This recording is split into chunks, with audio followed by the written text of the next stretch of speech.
No dia que vi meu pai tirar a vida da minha mãe, ele gritou olhando nos meus olhos: "Você é a próxima." Naquele momento, com as mãos tremendo, eu soube que só teria uma chance de sobreviver àquele pesadelo. Bom dia, boa tarde ou boa noite, meus queridos e minhas queridas. Como é bom poder sentar aqui na varanda da minha casinha e compartilhar um pouquinho da minha vida com vocês. Me chamo Ludomira Feliciana Olivência, mas todo mundo aqui em Itaporanga, Sergipe, me conhece apenas como Dona Mira. Estou com meus 76 anos bem vividos, nascida e criada em Cantagalo, uma cidadezinha pequena do Paraná. Mas faz décadas que vivo aqui em Itaporanga, nessa casa de janelas azuis que dá de frente para o pôr do sol mais bonito que vocês podem imaginar. Hoje em dia, meu maior prazer é cuidar das minhas roseiras e dar aulas de bordado para a mocidade daqui. Tenho um grupo de 15 meninas que vem toda terça e quinta aprender os pontos que minha avó me ensinou.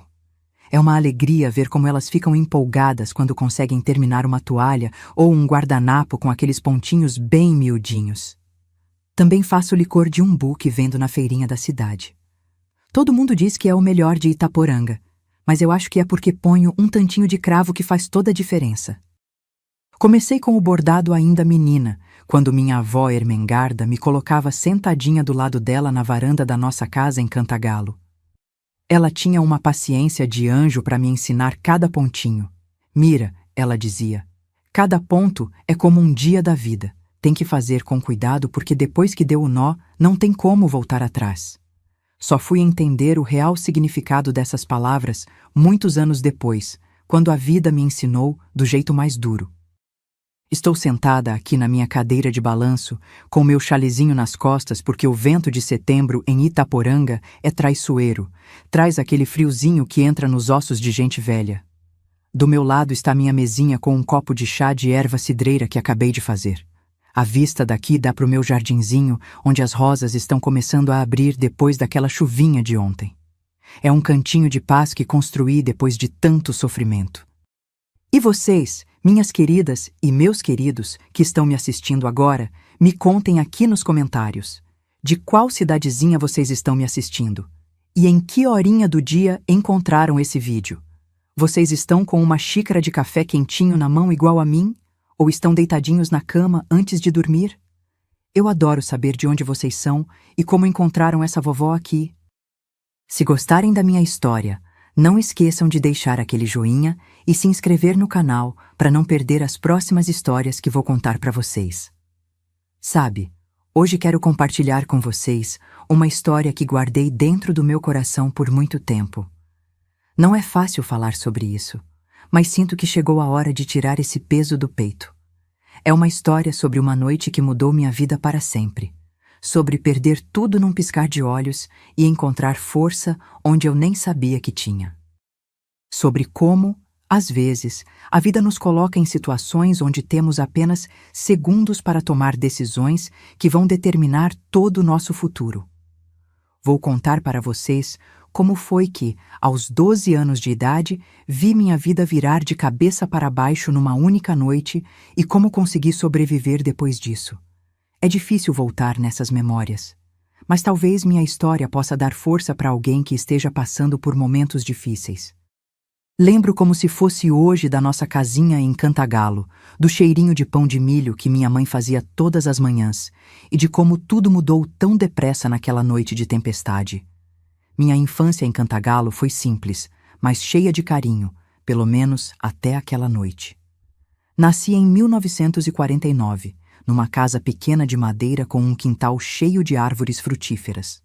Meu pai, Orivaldo Teixeira Olivência, trabalhava na extração de erva mate que era forte na região naquela época. Era um homem alto, de mãos calejadas e olhos verdes que pareciam mudar de cor quando ele ficava bravo. Minha mãe, Idalina Pereira Olivência, era costureira e fazia vestidos para quase todas as famílias importantes da cidade. Tinha os cabelos pretos compridos que ela sempre trançava e prendia num coque, e um sorriso que iluminava todo o ambiente. Éramos uma família de 5, eu, meus pais e meus 2 irmãos. Genésio era o mais velho, tinha 8 anos a mais que eu, Já estava com 20 quando tudo aconteceu. Ele trabalhava com meu pai na erva mate, acordava cedinho e só voltava quando o sol já tinha se posto. Minha irmã, Edileuza, era 4 anos mais velha que eu. Já mocinha de 16 anos, ajudava minha mãe com a costura e sonhava em se casar com o filho do dono do armazém, o Tobias. Nossa casa ficava numa ruazinha de terra, a Rua das Araucárias, um pouquinho afastada do centro da cidade. Era uma casa simples, mas minha mãe mantinha tudo sempre muito limpo e organizado. O assoalho de madeira brilhava de tão encerado. As cortinas eram sempre bem lavadas e passadas. No quintal, tínhamos pés de jabuticaba, goiaba e um limoeiro enorme que dava limões do tamanho de uma laranja pequena. Também tínhamos uma horta onde minha mãe plantava temperos e verduras, e um galinheiro com umas 10 galinhas que nos davam ovos fresquinhos todas as manhãs. A rotina era sempre a mesma. Acordávamos quando o galo cantava por volta das 5 da manhã. Mamãe já estava de pé preparando o café com o fogão a lenha já aceso, enchendo a casa com o cheiro do pinhão torrado que ela gostava de servir no inverno e do pão de milho quentinho. Papai e Genésio saíam para o trabalho. Edileuza ajudava a mamãe com os afazeres da casa e eu ia para a minha escola municipal, que ficava a uns 20 minutos de caminhada da nossa casa. A escola era um prédio pequeno de tijolos à vista com apenas 4 salas. Dona Eurides era minha professora, uma senhora de óculos grossos que tinha uma paciência de santa com a criançada. Foi ela quem me ensinou a ler e escrever e sempre dizia que eu tinha um jeito especial com as palavras. Nas horas de recreio, a gente brincava de roda, amarelinha e queimada. Minha melhor amiga era a Eliette, filha do farmacêutico, uma menina sardenta e alegre que vivia inventando histórias. Depois da escola, eu voltava para casa para ajudar mamãe. Enquanto ela costurava inclinada sobre a Singer preta que tínhamos na sala, eu lavava as louças do almoço, varria o chão ou alimentava as galinhas. Quando terminava minhas tarefas, gostava de sentar no degrau da porta dos fundos e desenhar com os tocos de lápis que sobravam dos cadernos velhos. Os domingos eram dias especiais. Íamos todos à missa na igreja de São Benedito, no centro da cidade. Mamãe colocava seu único vestido bom, um azul marinho com bolinhas brancas, e prendia uma flor no cabelo. Papai usava uma camisa branca engomada e um chapéu que só saía da cabeça na hora de entrar na igreja. Depois da missa, às vezes íamos visitar vó Ermengarda, que morava numa chácara perto do Rio Caçador, a uns 2 quilômetros da cidade. Foi vovó quem começou a me ensinar o bordado quando eu tinha uns 7 anos. Ela sentava na cadeira de balanço da varanda, colocava os óculos na ponta do nariz e me mostrava cada ponto com uma paciência que só a avó tem. Primeiro, o ponto cruz, depois o cheio. O caseado vem por último porque é mais difícil, ela dizia. Vovó bordava os enxovais mais bonitos de Cantagalo, e as moças casadoiras faziam fila para encomendar toalhas e lençóis com suas iniciais bordadas por ela. A vida era tranquila, apesar das dificuldades. Às vezes faltava dinheiro pro açúcar ou pro querosene do lampião, já que a luz elétrica só chegava até o centro da cidade. Papai trabalhava duro, mas o dinheiro da erva mate não era muito. E foi aí que as coisas começaram a mudar. Lentamente no começo, quase sem a gente perceber. Quando eu tinha uns 10 anos, notei que papai começou a chegar mais tarde do trabalho. Vinha com um cheiro diferente, que só depois vinha a entender que era cachaça. Nos dias que chegava assim, ele mal falava com a gente, ia direto para a cama e dormia até o dia seguinte. Mamãe ficava calada, de olhos baixos, e nos mandava fazer o mesmo. Não incomodem seu pai, ela sussurrava. Ele está cansado do trabalho. Mas com o tempo, aquele cansaço virou outra coisa. A primeira vez que vi papai gritar com mamãe foi por causa de uma camisa. Ele dizia que ela não tinha passado direito, que estava enrugada nas costas. Mamãe, sempre tão calma, pediu desculpas e pegou o ferro de passar para esquentar no fogão. Mas não era mais sobre a camisa. Papai começou a falar de outras coisas, de como ela não cuidava direito da casa, de como o dinheiro nunca era suficiente. Genésio, meu irmão, tentou intervir. Pai, a camisa tá boa, O senhor tá vendo problema onde não tem. Nunca vou esquecer o olhar que papai lançou para ele. Foi a primeira vez que vi medo nos olhos do meu irmão mais velho. Papai não disse nada, apenas apontou para a porta e Genésio entendeu que era melhor sair. Naquela noite, mamãe dormiu no meu quarto, comigo e com Edileuza. As coisas foram piorando aos poucos. Descobrimos que papai tinha perdido o emprego na erva mate, mas saía todas as manhãs fingindo que ia trabalhar. Na verdade, passava o dia no boteco do seu Juvenal, bebendo fiado até não conseguir mais ficar em pé. O dinheiro que entrava em casa era só o que mamãe ganhava com as costuras, e mal dava para os alimentos básicos. As brigas ficaram mais frequentes e os gritos mais altos. Mamãe tentava nos proteger, mandando a gente brincar no quintal ou na casa de algum vizinho quando percebia que papai estava voltando naquele estado. Às vezes, de manhã, via marcas roxas nos braços dela que ela tentava esconder com as mangas compridas. Dizia que tinha batido na quina da mesa ou tropeçado no balde. Eu era pequena, mas não era boba. Genésio começou a chegar cada vez menos em casa. Com 20 anos, já estava trabalhando na serraria do outro lado da cidade e só aparecia de vez em quando, geralmente quando sabia que papai não estava. Ele trazia um pouco de dinheiro para mamãe, escondido, e sempre me trazia um doce ou uma fita para o cabelo. Cuida da mãe, ele me dizia antes de ir embora, e eu prometia que sim, mesmo sem saber direito como fazer isso. Edileuza também mudou. De menina alegre que cantarolava enquanto ajudava a mamãe, virou uma moça calada, de olhos sempre baixos. O sonho de casar com o Tobias parecia cada vez mais distante, já que a família dele, que era uma das mais respeitadas da cidade, começou a perceber que algo não ia bem na nossa casa. E foi numa noite de tempestade, uma daquelas com trovoadas que fazem as janelas tremer, que tudo chegou ao limite. Eu estava com 12 anos, era janeiro de 1962, lembro porque tinha acabado de fazer aniversário. O calor era sufocante mesmo com a chuva.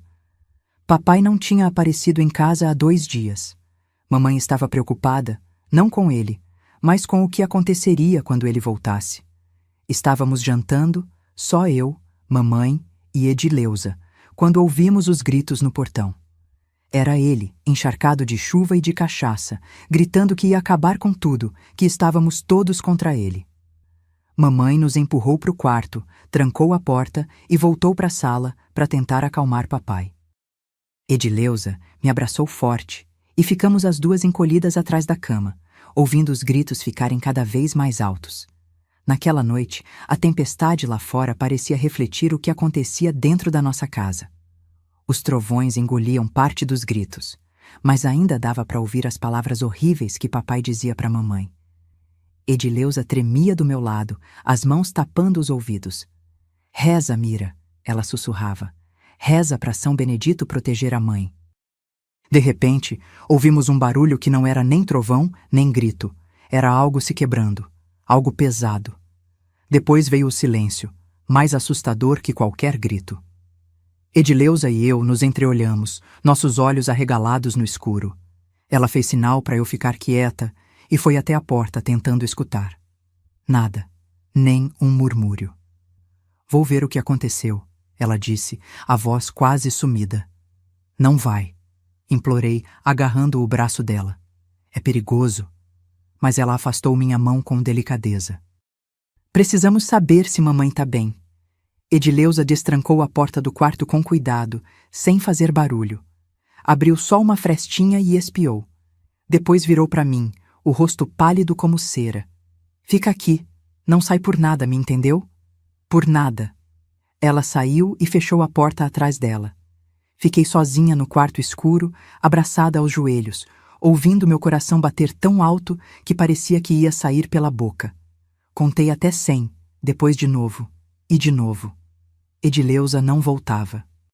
O silêncio era total, salvo pelos trovões ocasionais e o tamborilar da chuva no telhado. Não sei quanto tempo passou até eu criar coragem de sair do quarto. Podia ter sido 10 minutos ou 1 hora. Quando finalmente abri a porta, o que vi nunca mais saiu da minha memória, por mais que eu tenha tentado esquecer. A sala estava parcialmente escura, iluminada apenas por um lampião que balançava no gancho perto da janela. No chão, perto da mesa de jantar tombada, estava a mamãe, imóvel. Uma poça escura se espalhava ao redor dela. Papai estava ajoelhado ao lado, as mãos sujas daquele mesmo líquido escuro, olhando fixamente para o que tinha feito. Edileuza estava parada no outro canto da sala, segurando uma panela de ferro na mão, parecia em estado de choque. Foi então que papai me viu. Seus olhos, que sempre mudavam de cor quando ele estava bravo, pareciam não ter cor nenhuma naquele momento. Eram apenas 2 buracos vazios encarando diretamente a minha alma. "Você viu o que sua irmã fez?" ele disse, a voz estranhamente calma. "Ela tentou me impedir de disciplinar sua mãe. Agora olha o que aconteceu." Ele se levantou lentamente, cambaleando um pouco. O cheiro de cachaça misturado com outro odor metálico invadiu minhas narinas. "E você, Mira? Vai tentar me impedir também?" Ele deu um passo na minha direção. "Sua mãe nunca me respeitou, sempre achando que é melhor que eu com aquele ar de superioridade." Outro passo. "E você é igualzinha a ela." Foi nesse momento que ele gritou aquelas palavras que ficaram gravadas a ferro na minha memória. "Você é a próxima." Meus pés pareciam colados no chão. Não conseguia me mover, não conseguia respirar. Além disso, o que eu vi aquela noite não tenho coragem de contar. Mas quem ficar até o final desse relato da minha vida, contarei em segredo. Papai deu mais um passo na minha direção, estendendo as mãos sujas. Foi quando Edileuza reagiu. "Corre, Mira, corre!" O grito dela quebrou meu estado de paralisia. Virei e corri para a cozinha, escutando os passos pesados de papai atrás de mim. Esbarrei na mesa, derrubando coisas no chão. Na escuridão, minhas mãos tatearam em busca de algo, qualquer coisa que pudesse me ajudar. Senti o cabo de madeira da faca que mamãe usava para cortar carne. Papai apareceu na porta da cozinha, uma silhueta escura contra a fraca luz do lampião da sala. Ele veio em minha direção com os braços estendidos. Fechei os olhos e agarrei a faca com toda a força, estendendo-a à frente. Senti um baque e depois um peso sobre mim, me empurrando contra o fogão a lenha. Abri os olhos e vi papai me encarando de perto, os olhos dele arregalados de surpresa. Ele olhou para baixo, para onde a faca tinha desaparecido entre nós. Então ele cambaleou para trás, bateu contra a parede e escorregou até o chão. "Mira", ele disse, a voz agora fraca. "O que você..." Larguei a faca como se estivesse em brasa e recuei até o outro lado da cozinha, tremendo incontrolavelmente. Minha roupa estava molhada, grudada no corpo. Olhei para minhas mãos na penumbra e vi que estavam escuras, manchadas. Edileuza apareceu na porta da cozinha. Ela olhou para papai no chão, depois para mim. Não disse nada, apenas veio até mim e me abraçou. Ficamos assim por um tempo, 2 meninas abraçadas na cozinha escura, enquanto a tempestade continuava lá fora. "Precisamos sair daqui", Edileuza finalmente sussurrou no meu ouvido. "Genésio, temos que ir para a casa dele." "Mas... mamãe..." Minha voz saiu entrecortada pelos soluços. Edileuza segurou meu rosto entre as mãos, me forçando a olhar para ela. "Mamãe já não está mais aqui, Mira, e você só se defendeu, entendeu? Só se defendeu." Ela me levou até o quarto, me ajudou a trocar de roupa e colocou algumas peças numa trouxa improvisada com um lençol. A chuva tinha diminuído, mas ainda caía constante. Saímos pela porta dos fundos, 2 sombras na noite de Cantagalo. A casa de Genésio ficava do outro lado da cidade, perto da serraria onde ele trabalhava. Era um barraco de madeira com apenas um cômodo, mas para nós, naquela noite, parecia um palácio seguro. Ele não estava em casa quando chegamos, molhadas até os ossos e tremendo de frio e medo. Edileuza quebrou a janela dos fundos e entramos. Ela acendeu um lampião que encontrou perto do fogão e me fez sentar na única cadeira que havia ali. Depois, envolveu meus ombros com um cobertor velho. "Genésio vai chegar logo", ela disse, tentando soar confiante. "Ele vai saber o que fazer." Não respondi.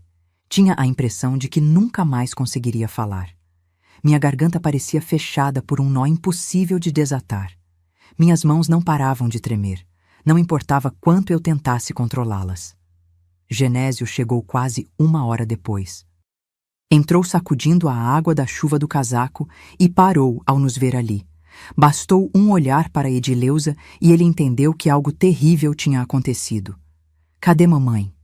Foi a primeira coisa que ele perguntou. Edileuza balançou a cabeça, os olhos cheios de lágrimas.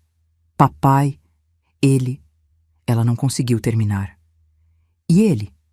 Edileuza olhou para mim, depois de volta para Genésio. Mira se defendeu. Genésio veio até mim e se ajoelhou, segurando minhas mãos trêmulas nas dele.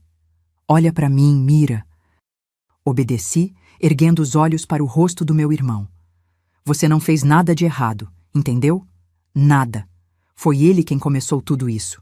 Você só tentou se proteger." Naquela noite, dormimos os 3 juntos na cama estreita de Genésio. Ou melhor, Edileuza e eu deitamos. Genésio ficou sentado na cadeira, velando nosso sono, embora eu duvide que qualquer um de nós tenha realmente dormido. De manhã, Genésio saiu. Disse que ia resolver as coisas. Ficamos Edileuza e eu no barraco, sem dizer uma palavra, apenas esperando. Ela tentou me fazer comer um pouco de polenta que tinha sobrado na panela, mas eu não conseguia engolir nada. Genésio voltou algumas horas depois, o rosto sombrio como nunca tinha visto. Ele conversou baixinho com Edileuza no canto do barraco. Eu fingia que não estava ouvindo, mas captei trechos da conversa. Delegacia, acidente, bêbado caiu. Ninguém vai investigar muito. Seu Clementino vai ajudar. Dinheiro para irmos embora. Seu Clementino era o dono da serraria, um homem respeitado na cidade. Genésio tinha ganhado a confiança dele com seu trabalho duro. Mais tarde, descobri que foi ele quem deu dinheiro para comprarmos passagens de trem e começarmos uma nova vida longe dali. 3 dias depois, quando os corpos de mamãe e papai já tinham sido enterrados, eu não fui ao enterro, Edileuza me proibiu. Estávamos os 3 na estação, esperando o trem das 6 da manhã. Íamos para Londrina, onde uma prima distante de mamãe vivia. Era o primeiro passo da nossa fuga de Cantagalo e das memórias daquela noite terrível. Enquanto esperávamos o trem, olhei uma última vez para a cidadezinha onde nasci, as luzes das casas começando a se acender na madrugada. Senti um aperto no peito ao pensar em tudo que estava deixando para trás. A casa onde cresci, a escola onde estudei, os amigos que nunca mais veria, a avó Ermengarda que ficaria sem entender nosso desaparecimento repentino. Mas sabia que não tínhamos escolha. Cantagalo agora guardava memórias que nenhuma de nós conseguiria enfrentar. O trem para Londrina balançava nos trilhos enquanto eu observava a paisagem passar pela janela. Meu corpo estava ali, mas minha mente continuava presa naquela cozinha escura em Cantagalo. Edileuza sentava ao meu lado, segurando minha mão com força, como se temesse que eu pudesse desaparecer se ela me soltasse. Genésio estava sentado à nossa frente, o rosto cansado e os olhos atentos, sempre vigilante. Não falei uma palavra durante toda a viagem. Não conseguia. Era como se minha voz tivesse ficado presa naquela noite, junto com a inocência da menina que eu tinha sido. Edileuza e Genésio respeitavam meu silêncio, apenas trocando olhares preocupados de vez em quando. Londrina era uma cidade grande e barulhenta, comparada a Cantagalo. As ruas eram mais largas, havia mais carros, mais gente, mais de tudo. A prima de mamãe, Dona Jurema, nos recebeu com um misto de surpresa e desconfiança. Era uma mulher magra, de cabelos grisalhos e rosto severo, que não via mamãe há mais de 20 anos.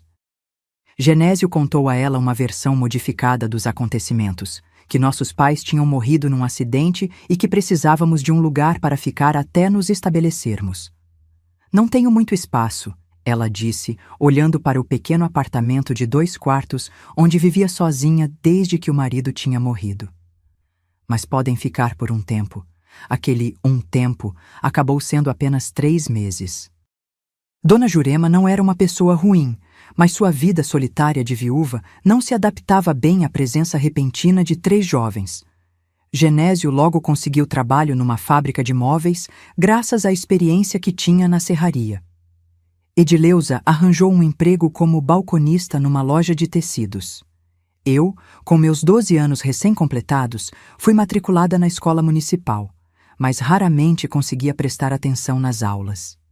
Minha mente estava sempre longe, revivendo aquela noite. As pessoas notavam meu silêncio, claro. Os professores perguntavam a Edileuza o que havia de errado comigo. Os colegas de classe me olhavam como se eu fosse uma aberração. Uma menina que não fala, que não sorri, que pula assustada quando alguém toca seu ombro.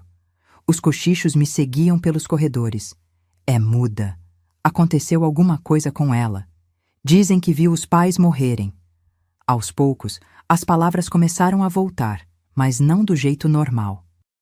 Comecei a ter pesadelos terríveis, acordando aos gritos no meio da noite, chamando por mamãe ou implorando para papai não fazer aquilo.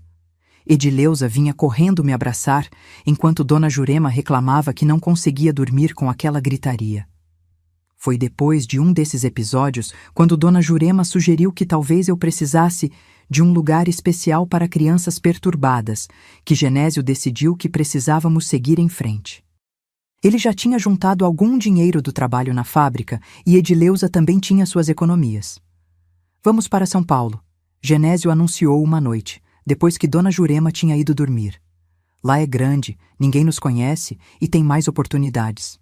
Partimos na semana seguinte, agradecendo a Dona Jurema pela hospitalidade, mesmo que ela parecesse mais aliviada do que triste ao nos ver partir. No trem para São Paulo, olhei pela última vez para as ruas de Londrina. Tinha passado apenas 3 meses ali, mas cada dia tinha parecido uma eternidade. São Paulo era um monstro de concreto que me assustava e fascinava ao mesmo tempo. Nunca tinha visto tantos prédios, tantos carros, tantas pessoas apressadas. Nos instalamos numa pensão barata no bairro do Brás, onde muitos migrantes como nós tentavam recomeçar a vida. A dona da pensão, Dona Zenaide, era uma pernambucana falante que parecia ter um sexto sentido para detectar quando alguém carregava segredos. Vocês estão fugindo de alguma coisa, não é? Ela perguntou poucos dias depois da nossa chegada. Genésio tentou negar, mas ela apenas balançou a cabeça. Todo mundo que chega aqui está fugindo de alguma coisa, meu filho. O importante é não trazer problemas para minha pensão. Genésio conseguiu trabalho num depósito de materiais de construção.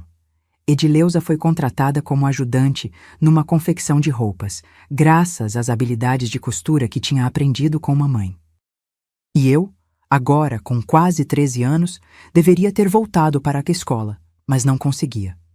O medo de estar entre pessoas, de ser observada, de ser questionada, era grande demais. Em vez disso, ficava na pensão durante o dia, ajudando Dona Zenaide com a limpeza e a cozinha. Ela não fazia perguntas sobre meu passado, apenas me ensinava como limpar os quartos, como preparar feijão no ponto certo, como fazer um café forte do jeito que os hóspedes gostavam. Essa menina não devia estar trabalhando, devia estar estudando, ela comentou com Edileuza certa vez, quando pensava que eu não podia ouvir. Tem alguma coisa quebrada dentro dela. Dá para ver nos olhos. À noite, quando nos recolhíamos ao pequeno quarto que dividíamos, Edileuza me abraçava e falava sobre o futuro. Como um dia teríamos nossa própria casa, como ela iria abrir um ateliê de costura, como Genésio encontraria uma boa moça para casar. Nunca falávamos sobre o passado, sobre Cantagalo, sobre nossos pais. Era como se tivéssemos feito um pacto silencioso para enterrar aquelas memórias. Mas elas não ficavam enterradas. Surgiam nos meus pesadelos, nas reações de pânico quando ouvia uma voz masculina alterada, no meu olhar sempre atento às portas e janelas, sempre procurando rotas de fuga. Edileuza e Genésio também carregavam suas cicatrizes. Edileuza nunca mais mencionou o sonho de se casar. Genésio passou a beber mais do que devia nos fins de semana, chegando tarde à pensão com o olhar perdido que lembrava demais o de papai. Foi numa dessas noites, quase um ano após nossa chegada a São Paulo, que tudo mudou novamente. Genésio chegou embriagado, tropeçando pelos corredores da pensão. Edileuza tentou acalmá-lo, levá-lo para o quarto antes que Dona Zenaide acordasse e nos expulsasse. Mas ele resistiu, gritando coisas desconexas sobre nossos pais, sobre Cantagalo, sobre como estava cansado de fugir. Vocês não entendem, ele berrava, enquanto Edileuza tentava abafar sua voz. Eles vão nos encontrar. A polícia vai descobrir o que aconteceu. Fiquei paralisada no canto do quarto, vendo meu irmão transformado numa versão de papai. Mesmo sabendo que era o álcool falando, mesmo sabendo que ele jamais me machucaria, senti o mesmo medo daquela noite. Quando ele virou na minha direção, gesticulando violentamente, tive um ataque de pânico. Corri para fora do quarto, para fora da pensão, para as ruas escuras de São Paulo. Corri sem direção, apenas fugindo do fantasma de papai que tinha momentaneamente possuído meu irmão. Edileuza veio atrás de mim, gritando meu nome, mas eu estava cega e surda de terror. Só parei quando não tinha mais fôlego, num beco qualquer onde me encolhi, atrás de caixas de papelão. Edileuza me encontrou ali, tremendo como uma folha. Ela se ajoelhou ao meu lado, me abraçou e chorou comigo. Não podemos continuar assim, ela disse, quando finalmente conseguimos nos acalmar. Genésio está se perdendo. Você está cada vez mais fechada. Precisamos de ajuda, Mira. No dia seguinte, enquanto Genésio dormia para curar a ressaca, Edileuza me levou a uma igreja no centro da cidade. Não era católica como a que frequentávamos em Cantagalo, mas uma protestante com um letreiro simples na frente. Igreja Evangélica Refúgio da Graça. Edileuza tinha ouvido falar dela através de uma colega da confecção. O pastor, um homem de meia-idade chamado Ezequiel, nos recebeu em sua pequena sala. Edileuza contou nossa história, não todos os detalhes sombrios, mas o suficiente para ele entender que carregávamos um fardo pesado demais para nossas jovens idades. Deus não dá fardos que não possamos carregar, ele disse, segurando nossas mãos. Mas ele também nos envia anjos para ajudar no caminho. Aquela visita mudou o curso das nossas vidas. A congregação do pastor Ezequiel mantinha um trabalho com famílias em dificuldade. Eles nos ajudaram a encontrar um pequeno apartamento para alugar, a buscar tratamento para Genésio e até mesmo a me matricular em aulas particulares com uma professora aposentada que fazia parte da igreja. O trauma não desapareceu da noite para o dia. Os pesadelos continuaram, assim como os ataques de pânico. Mas pela primeira vez desde aquela noite em Cantagalo, senti que não estávamos mais fugindo. Tínhamos encontrado pessoas que nos aceitavam, sem fazer perguntas sobre nosso passado, que nos ofereciam não apenas ajuda material, mas também aquele conforto espiritual que eu não sabia que precisava tão desesperadamente. A recuperação era um processo lento e doloroso. Havia dias bons em que conseguia sorrir um pouco, prestar atenção nas lições da professora Dona Matilde e até ajudar na cozinha da igreja. Mas havia também os dias ruins, quando as memórias voltavam com tanta força que eu mal conseguia levantar da cama. Foi em um desses dias ruins, quase 2 anos depois da nossa chegada a São Paulo, que tudo chegou a um ponto crítico. Eu estava com 14 anos, não era mais uma criança, mas tampouco era uma adolescente normal. Enquanto outras meninas da minha idade pensavam em festas e garotos, eu ainda lutava contra os fantasmas do passado. Naquela manhã, Edileuza tinha saído cedo para o trabalho. Ela agora era costureira-chefe na confecção, graças ao seu talento com as agulhas. Genésio estava sóbrio há quase 1 ano, frequentando regularmente as reuniões de um grupo de apoio na igreja e trabalhava como encarregado no depósito. Eu deveria ter ido para a casa de Dona Matilde para minhas aulas, mas não consegui sair da cama. Um pesadelo particularmente vívido tinha me deixado tremendo e suando frio. No sonho, estava de volta àquela cozinha em Cantagalo, mas desta vez, quando papai avançava para mim, a faca não estava lá. Suas mãos se fechavam ao redor do meu pescoço e eu podia sentir a vida sendo espremida para fora do meu corpo, enquanto via o rosto de mamãe me observando de um canto, pálido e acusador, como se dissesse: "Por que não me salvou?" Acordei gritando, sozinha no nosso pequeno apartamento. Fiquei deitada por horas, encarando o teto, incapaz de me mover. Foi então que notei algo estranho. Um cheiro. O cheiro de cachaça misturado com suor que era tão característico de papai nos últimos tempos. Não era possível. Eu sabia que era apenas minha mente pregando peças, mas o cheiro parecia tão real. Levantei-me em pânico, procurando a origem daquele odor. Fui até a pequena sala, depois a cozinha. Nada. O apartamento estava vazio. Mas então, ao passar pelo quarto de Genésio, vi uma garrafa vazia jogada sob a cama, mal escondida. Meu irmão, que tinha prometido nunca mais beber, que parecia estar se recuperando tão bem, tinha trazido aquele veneno para dentro da nossa casa. Algo dentro de mim se quebrou. Se nem Genésio, que era forte, que tinha nos protegido, conseguia escapar da sombra de papai, que esperança havia para mim? Senti uma raiva enorme crescer no meu peito, não direcionada ao meu irmão, mas à vida que nos tinha sido imposta, aos fantasmas que não nos deixavam em paz. Peguei a garrafa e a arremessei contra a parede com toda a força que tinha. O vidro se estilhaçou, espalhando cacos pelo chão. O barulho pareceu liberar algo em mim. Comecei a gritar, a chorar, a quebrar tudo que estava ao meu alcance. Peguei uma cadeira e a esmigalhei contra a mesa. Rasguei as cortinas, virei o sofá, quebrei os pratos na cozinha. Quando não havia mais nada para destruir, caí de joelhos no meio daquela devastação, soluçando como nunca tinha feito antes. Foi assim que Edileuza me encontrou quando voltou mais cedo do trabalho, preocupada porque Dona Matilde tinha ligado para a confecção avisando da minha ausência. Meu Deus, Mira, o que aconteceu? Ela correu até mim, pisando em cacos de vidro, ignorando o estado do apartamento. Não aguento mais, consegui dizer entre soluços. Não aguento mais viver assim, com medo, com essas lembranças. Não quero mais sonhar com eles todas as noites.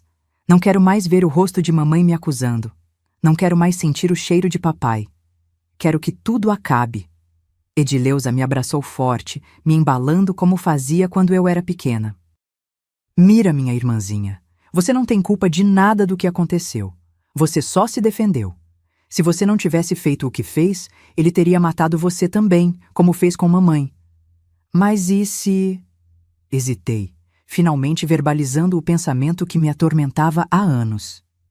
E se eu sou como ele? O sangue dele corre em mim, Edileuza. E se um dia eu... Nunca! Ela me interrompeu, segurando meu rosto entre as mãos, me forçando a olhar nos seus olhos. Você nunca será como ele. Você tem o coração de mamãe, Mira. É gentil, é boa. O que você fez naquela noite não foi por maldade, foi por sobrevivência. Foi então que confessei meu medo mais profundo, aquele que nunca tinha conseguido colocar em palavras antes. Eu sinto falta deles, Edileuza. Mesmo depois de tudo, sinto falta de como era antes, quando papai ainda era bom, quando mamãe cantava enquanto costurava. Como posso sentir falta de algo que acabou de um jeito tão horrível? Edileuza chorou comigo e percebi que era a primeira vez que realmente falávamos abertamente sobre aquela noite, sobre nossos pais, sobre os sentimentos contraditórios que carregávamos. Percebemos que tínhamos passado 2 anos tentando fingir que o passado não existia, como se pudéssemos simplesmente apagar aquela parte das nossas vidas e seguir em frente. Quando Genésio chegou do trabalho e viu o estado do apartamento, esperávamos que ficasse furioso. Em vez disso, ele se juntou a nós no chão, no meio dos destroços da nossa tentativa de construir uma nova vida, e também chorou. Achei que estava protegendo vocês, escondendo meus problemas, ele confessou. Mas só estava repetindo o que papai fazia, guardando tudo dentro até explodir. Naquela noite, os três sentamos na cozinha semidestruída e, pela primeira vez desde que fugimos de Cantagalo, falamos honestamente sobre tudo. Sobre a infância que tivemos, sobre como papai mudou, sobre mamãe tentando nos proteger até o fim, sobre como cada um de nós carregava uma culpa que não nos pertencia. Não podemos continuar em São Paulo, Genésio disse depois de muito conversarmos. Há muitas memórias aqui também, muitos fantasmas. Precisamos de um novo começo, um de verdade, onde possamos enfrentar o passado em vez de tentar enterrá-lo. Edileuza concordou. Conheço uma senhora da igreja que tem uma irmã em Campinas. Ela disse que é uma cidade boa, com oportunidades de trabalho, não tão grande e assustadora quanto São Paulo. Naquela noite, deitada na minha cama entre os escombros do apartamento, tive um sonho diferente. Sonhei com mamãe, não pálida e acusadora como nos pesadelos, mas sorrindo, sentada na varanda da nossa casa em Cantagalo, com uma costura no colo. No sonho, ela olhava para mim e dizia: "Está na hora de você viver, minha filha. Não apenas sobreviver, mas viver de verdade." Acordei com uma sensação estranha no peito. Não era exatamente paz, era algo mais parecido com determinação. Aquele dia marcou um ponto de virada na minha vida. O dia em que decidi que não seria para sempre a menina assustada de Cantagalo, que encontraria uma maneira de transformar aquela dor em algo diferente. Na semana seguinte, começamos a planejar nossa mudança para Campinas. Não tínhamos muito, e o que tínhamos estava em grande parte destruído graças ao meu surto. Mas tínhamos um ao outro, e pela primeira vez em anos, tínhamos esperança. Pastor Ezequiel nos ajudou a fazer contato com uma igreja irmã em Campinas. Vendemos o pouco que restava e compramos passagens de ônibus. Era abril de 1965, quase 3 anos e meio desde aquela noite fatídica em Cantagalo. Eu agora tinha quase 16 anos, não era mais uma criança, mas também não tinha tido a chance de ser realmente uma adolescente. Era hora de recomeçar, de tentar construir uma vida que fosse mais do que apenas uma fuga constante. Campinas nos recebeu com um clima mais ameno que o de São Paulo. Não era uma cidade pequena como Cantagalo, mas também não tinha o ritmo frenético da capital. Parecia um bom meio-termo para nós, um lugar onde poderíamos nos adaptar sem nos sentirmos engolidos. A igreja local, através dos contatos do pastor Ezequiel, nos ajudou a encontrar uma pequena casa para alugar no bairro São Bernardo, afastado do centro. Era um lugar simples, com apenas 2 quartos, mas parecia um palácio comparado ao apartamento que tínhamos em São Paulo. O mais importante, era um lugar sem memórias, sem fantasmas, onde poderíamos realmente tentar um novo começo. Genésio logo conseguiu trabalho numa empresa de ônibus como mecânico. O salário era melhor do que em São Paulo, e ele parecia mais determinado do que nunca a se manter sóbrio. Edileuza também não demorou a encontrar uma colocação, desta vez numa pequena confecção que fazia vestidos de noiva. Seu talento com as agulhas impressionou tanto a dona do ateliê que, em pouco tempo, ela já estava encarregada dos bordados mais delicados. Quanto a mim, aos 16 anos, era hora de voltar à escola regular. Foi difícil no começo. Tinha perdido muitos anos, estava atrasada em relação aos outros estudantes da minha idade. Mas as aulas particulares com Dona Matilde em São Paulo tinham me dado uma boa base e eu estava determinada a recuperar o tempo perdido. A Escola Estadual Carlos Gomes me aceitou num programa especial para alunos que precisavam acelerar os estudos. A diretora, Dona Clélia, era uma mulher séria, mas compassiva, que não fez muitas perguntas sobre nosso passado quando Edileuza explicou que tínhamos perdido nossos pais e passado por dificuldades. "O importante é que vocês estão aqui agora e vamos fazer o possível para ajudar esta jovem a construir seu futuro", ela disse. E aquelas palavras me deram um conforto que eu não esperava sentir. Na escola, conheci a professora de artes, Dona Nísia, que notou meu interesse pelos trabalhos manuais. Quando mencionei que minha avó tinha me ensinado a bordar quando eu era pequena, seus olhos brilharam. "Bordado é uma arte que está se perdendo", ela disse. "As jovens de hoje preferem outras atividades." Se você tem esse conhecimento, deveria preservá-lo e desenvolvê-lo. Ela me emprestou livros sobre bordados tradicionais de diferentes regiões do Brasil e do mundo. Comecei a praticar nos fins de semana, recuperando as memórias dos ensinamentos de vó Ermengarda. Era estranho como aquele ato simples de passar a agulha pelo tecido me trazia uma sensação de paz que eu não experimentava há muito tempo. Como se, em cada ponto, eu estivesse costurando não apenas o tecido, mas também as partes quebradas dentro de mim. Edileuza percebeu meu renovado interesse e trouxe retalhos de tecido da confecção para eu praticar. Em pouco tempo, comecei a criar pequenas peças, lenços bordados, panos de prato com motivos florais, caminhos de mesa. Não eram perfeitos, mas cada um representava um pequeno passo na minha recuperação. Um dia, Dona Nísia me convidou para participar de uma feira de artesanato que aconteceria na escola. Relutei no início, amedrontada com a ideia de expor meu trabalho, de me expor.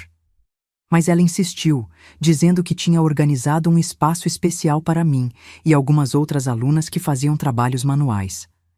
É importante celebrar o que sabemos fazer de bom, Mira, ela disse. Especialmente quando esse conhecimento vem de gerações anteriores. A feira aconteceu num sábado ensolarado de setembro de 1965. Edileuza e Genésio estavam lá, orgulhosos, me incentivando.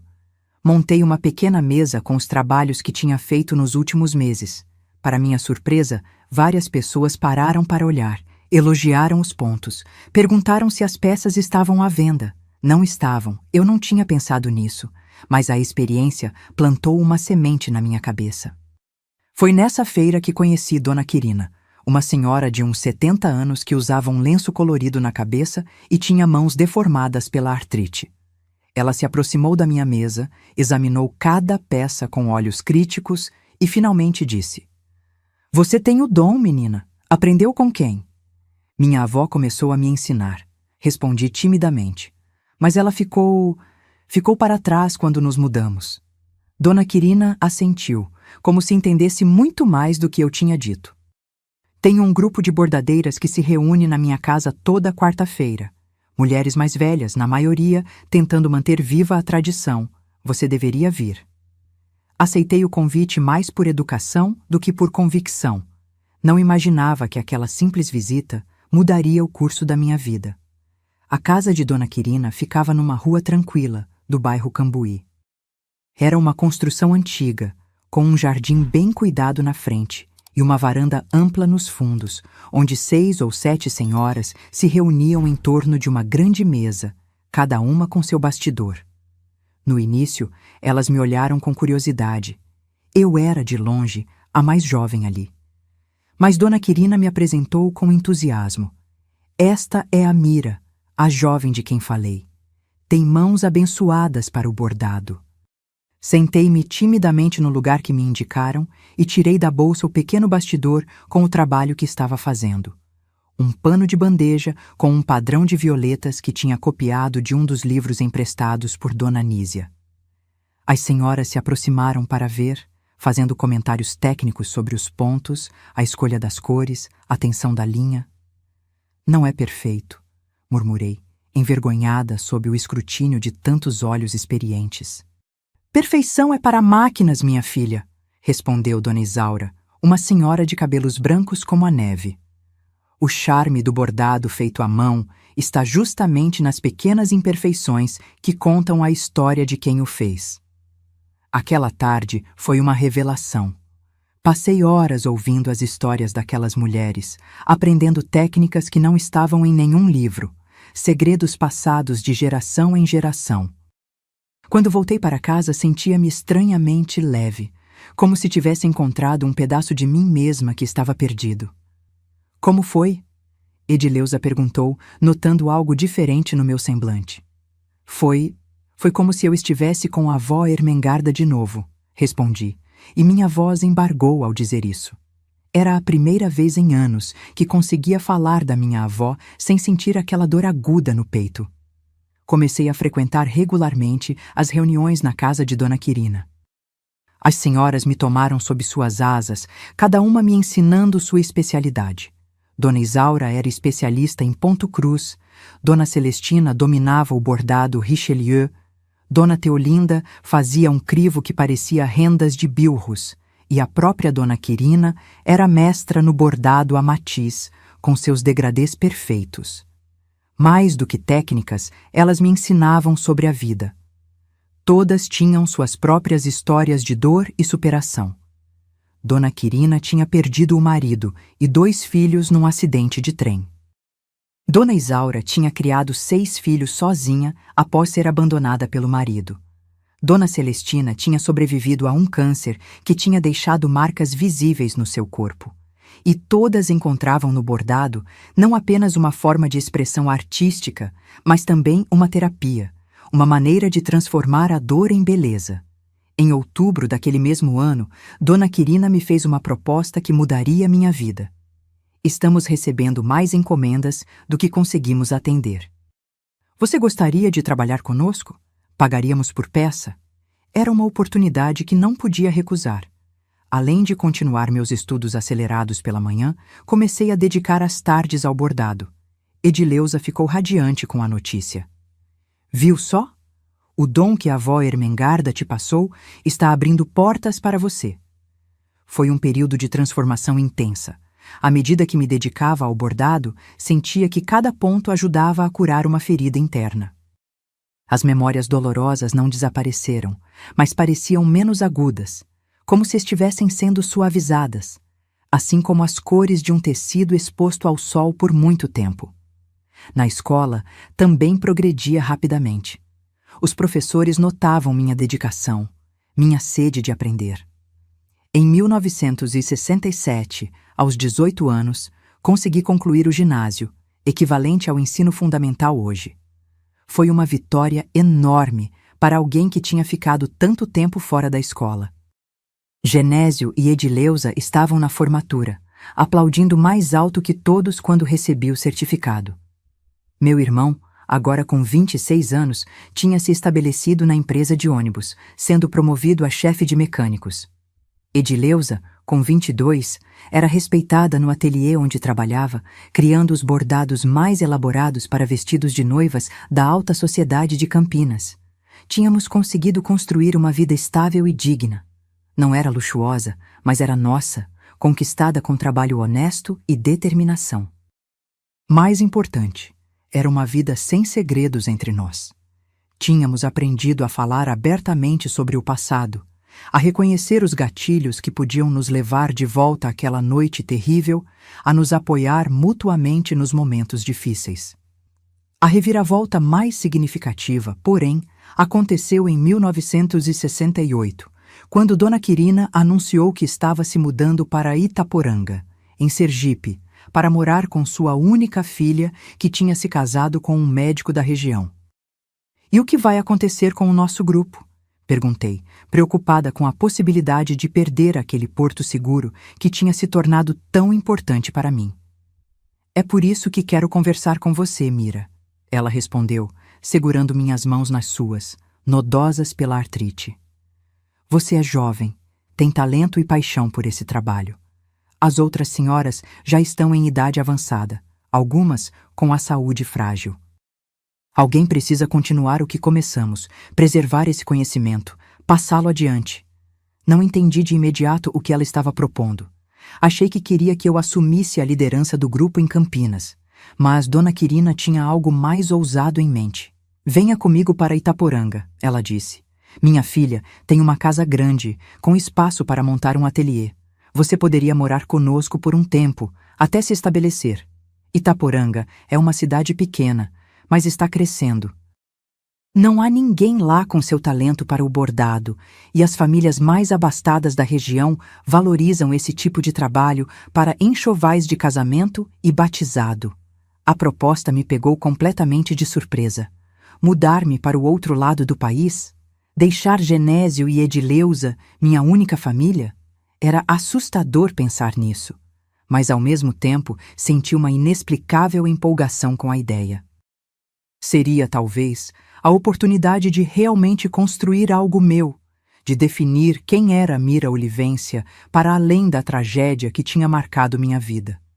Aqui estou eu, nesta varanda em Itaporanga, Sergipe, olhando para o meu jardim de rosas enquanto o sol começa a se pôr. 57 anos se passaram desde aquela proposta inesperada de Dona Quirina. Eu era apenas uma jovem de 19 anos, assustada com a ideia de atravessar o país, mas ao mesmo tempo sedenta por construir meu próprio caminho.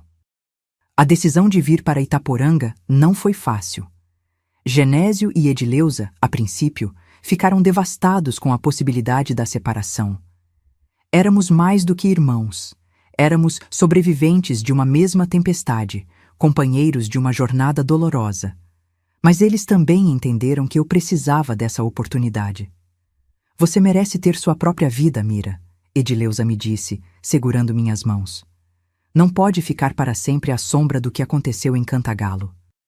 E assim, em setembro de 1968, embarquei num ônibus com destino a Aracaju, onde Dona Quirina me esperava para seguirmos juntas para Itaporanga. A viagem foi longa e cansativa. 3 dias na estrada, atravessando estados, vendo a paisagem mudar completamente, do clima ameno de São Paulo para o calor intenso do Nordeste. Itaporanga me recebeu com seu sol escaldante e sua gente acolhedora. A casa da filha de Dona Quirina, a doutora Eulina, era uma construção ampla na rua principal da cidade. Seu marido, Dr. Anacleto, era um dos poucos médicos da região, respeitado por todos. Eles me acolheram como família, dando-me um quarto confortável e espaço para montar um pequeno ateliê nos fundos da casa. Os primeiros anos foram de adaptação e aprendizado. O sotaque diferente, as expressões locais, a comida apimentada, o calor que parecia derreter os ossos, tudo era novo para mim. Mas também era libertador. Aqui, ninguém conhecia meu passado. Ninguém me olhava com pena ou curiosidade. Eu era apenas a moça do sul que faz bordados, trazida pela respeitada Dona Quirina. Comecei devagar, fazendo pequenos trabalhos para conhecidos da família. Um enxoval de bebê aqui, uma toalha de altar para a igreja ali. Minha reputação foi crescendo aos poucos. Dona Quirina, sempre generosa, me apresentava a todos como a melhor bordadeira que já conheci, um exagero que eu agradecia em silêncio. Em 1972, quando completei 23 anos, aluguei uma pequena casa perto da Praça Central e abri oficialmente meu próprio ateliê. Era um espaço simples, mas acolhedor, com uma vitrine onde expunha algumas peças e uma sala nos fundos onde dava aulas para as moças da cidade que queriam aprender a arte do bordado. Foi nessa época que conheci Ernesto, um professor de literatura que tinha vindo de Maceió para lecionar na escola local. Ele entrou no meu ateliê procurando um presente para sua mãe, um lenço bordado com suas iniciais. Voltou uma semana depois para buscar a encomenda e me convidou para um café. Nosso namoro foi tranquilo, sem pressa. Aos 26 anos, em 1975, nos casamos numa cerimônia simples na igreja matriz de Itaporanga. Ernesto foi a primeira pessoa para quem contei toda a verdade sobre meu passado. Sentados na praia de Caueira, numa noite estrelada, deixei as palavras fluírem como nunca tinha feito antes. Falei sobre Cantagalo, sobre meus pais, sobre aquela noite terrível, sobre a fuga com meus irmãos. Ele ouviu em silêncio, segurando minha mão, e quando terminei, apenas me abraçou e disse: "Obrigado por confiar em mim com sua história. Agora vamos escrever juntos uma nova." Nosso casamento durou 40 maravilhosos anos, até que Ernesto partiu em 2015, vítima de um infarto. Tivemos 2 filhas, Cecília, que hoje é médica em Aracaju, e Helena, que seguiu os passos do pai e é professora de literatura na universidade. Tenho 5 netos, que são a luz da minha vida: Martim e Laura, filhos de Cecília, e Tomás, Clara e Gabriel, filhos de Helena. Meu ateliê de bordados cresceu ao longo dos anos, tornando-se uma referência em todo o estado. Formei dezenas de bordadeiras, muitas das quais abriram seus próprios negócios depois. Em 2005, publiquei um livro com técnicas e histórias do bordado sergipano, uma forma de preservar esse conhecimento para as gerações futuras. O lançamento foi um dos dias mais felizes da minha vida, especialmente porque Edileuza veio de Campinas especialmente para a ocasião. Sim, mantive contato com meus irmãos ao longo de todas essas décadas. Genésio permaneceu em Campinas, casou-se com uma colega da igreja e teve 3 filhos. Infelizmente, ele nos deixou em 2010, depois de uma longa batalha contra o câncer. Edileuza nunca se casou, dedicando sua vida ao ateliê de vestidos de noiva que eventualmente comprou de sua antiga patroa. Hoje, aos 80 anos, ela ainda supervisiona o trabalho, embora tenha passado a administração para sua sobrinha. Aposentei-me oficialmente há 10 anos, quando completei 66 anos, embora ainda faça alguns trabalhos especiais e dê aulas de bordado às terças e quintas para um grupo de 15 meninas, como mencionei no início. O bordado nunca foi apenas um trabalho para mim. Foi terapia, foi cura, foi a forma que encontrei de transformar a dor em beleza. Minha casinha aqui em Itaporanga é meu refúgio. As paredes estão decoradas com quadros bordados que contam minha jornada. Na sala, o mais precioso deles, um retrato de minha mãe, Idalina, que bordei de memória anos depois de vir para cá. É como se, em cada ponto, eu pudesse manter viva a mulher gentil que ela foi, separada da tragédia que a levou. As manhãs são dedicadas ao jardim, as tardes às aulas de bordado e as noites à leitura, hábito que Ernesto me incentivou a cultivar. É uma vida simples, tranquila, mas rica em significado. Quando olho para trás, para a longa estrada que me trouxe até aqui, sinto gratidão por ter sobrevivido, por ter encontrado força para transformar o trauma em crescimento. Aquela menina assustada de Cantagalo nunca poderia imaginar a vida plena que construiria em Itaporanga. Uma vida de amor, arte e serviço aos outros. Meus queridos que me assistem, quero terminar essa história com um pedido do fundo do meu coração.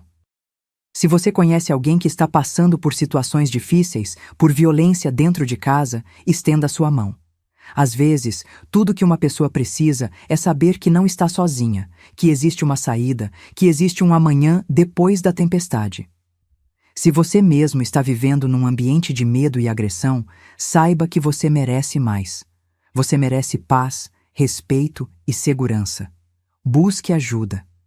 Em cada país, em cada cidade, existem pessoas e organizações prontas para apoiar quem está em situação vulnerável. Não importa onde você esteja no mundo, há sempre um caminho para a liberdade. Aprendi que a idade não define nossa força, mas sim nossa capacidade de recomeçar cada dia.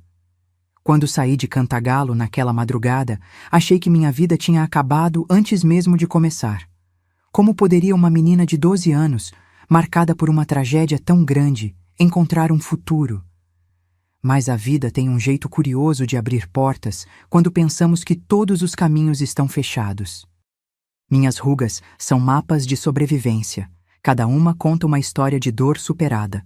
Carrego as marcas do tempo e das experiências que moldaram quem sou hoje. E posso dizer, do alto dos meus 76 anos, que a dor pode ser transformada em algo belo, assim como um simples pedaço de pano se transforma numa obra de arte através do bordado. A vida me ensinou que até na escuridão mais profunda, nossa luz interior nunca se apaga. Mesmo nos momentos mais sombrios em São Paulo, quando achei que jamais me recuperaria, havia uma centelha de esperança que se recusava a morrer. Foi essa pequena luz que me guiou até aqui. O tempo não cura todas as feridas, mas nos ensina a viver com elas e ainda assim sorrir. As memórias dolorosas não desaparecem completamente. Ainda hoje, ocasionalmente, acordo de um pesadelo com o coração acelerado. Mas aprendi a não permitir que o passado roube a alegria do presente. Minha história não é sobre o que fizeram comigo, mas sobre como escolhi responder. Poderia ter me tornado amarga, desconfiada, fechada para o mundo. Em vez disso, escolhi abrir meu coração, compartilhar minha arte, construir uma família, ser um porto seguro para outros. A idade me deu sabedoria para entender que nossa história não termina nos capítulos dolorosos. Há sempre uma página nova a ser escrita, um novo amanhecer a ser vivido, uma nova chance para encontrar a felicidade. Agora, para finalizar com chave de ouro, quero contar um segredo para vocês que realmente ficaram me ouvindo até aqui. Quando meu pai matou a minha mãe, ele não apenas matou, ele usou ela. Bom, vocês sabem o que quero dizer. Isso é muito difícil de eu falar, então se você compreendeu o que contei até aqui e se emocionou, peço por gentileza para se inscrever nesse canal, curtir o vídeo e o mais importante, comente a palavra saudades. Todas que comentarem isso, colocarei na minha oração da noite, pois sinto muitas saudades da minha mãe que me protegia todo dia e toda noite daquele lixo humano. Um bom dia e uma boa noite a todas e todos. Amo todas vocês.